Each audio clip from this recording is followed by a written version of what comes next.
perks and the status of being Mrs. Fred Dawson. She said jokingly to her friends that she had made a pact with the devil, and the devil in her life was Fred. She had no illusions about him and no desire to change anything about the way she lived. She had her horses and her friends and went to visit her daughters in Chicago if she wanted to see them, and she and Fred had an unspoken arrangement that worked for both of them. There was an undeniable edge to her, born of the way things had worked out, and she didn't have a high opinion of her husband, or men like him. She believed now that all men cheated, given half a chance to do so, and her husband certainly did, and had for years. He slept with secretaries, assistants, and women he met at cocktail parties, on business, or in elevators, and women he sat next to on planes. The only women he didn't sleep with, she was certain, were her closest friends. At least he had the good taste not to do that, and most of them were too old for him. But he wouldn't have done that to her anyway. He wasn't a bad guy, just a cheater with a weakness for 25-year-olds.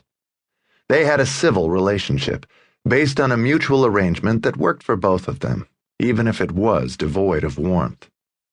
She had forgotten what it was like to feel loved by a man, and no longer thought about it. She had everything else she wanted, materially, which by now was more important to her. She wouldn't have given that up for anything in the world. They had recently bought a Picasso for their dining room, for which Fred had paid just under $10 million. They had one of the most important art collections in the West. Jean's one soft spot was how much she cared about her friends, Allison and Stephanie. She loved the weekends they spent together and talking to them every day. She had opportunities and luxuries they didn't, but neither of them was jealous of her, and she knew it.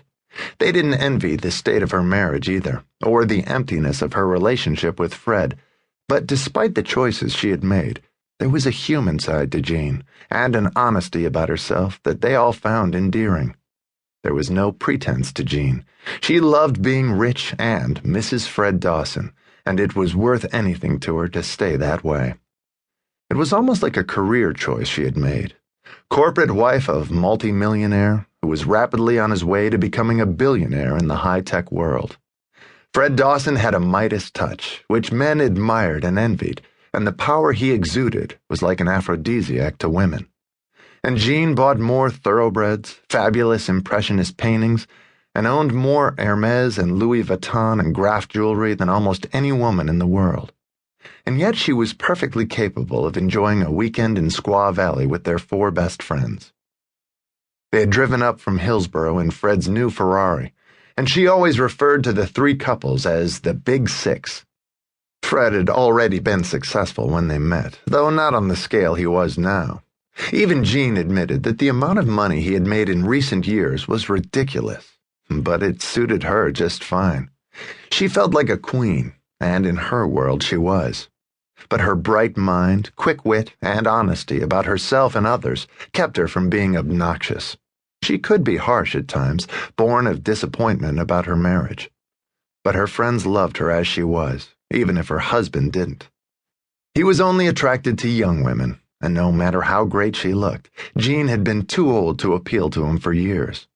At 55, Fred preferred women under 30 and considered them a status symbol to feed his ego, which Jean knew well. No matter how much plastic surgery she had, or how many Botox shots, or how diligently she worked out with her trainer, Fred hadn't been attracted to her in years. And Jean had no illusions about it. It took a strong ego for her to no longer be affected by it, and she availed herself of his credit cards at every opportunity to keep her morale high. It worked for her.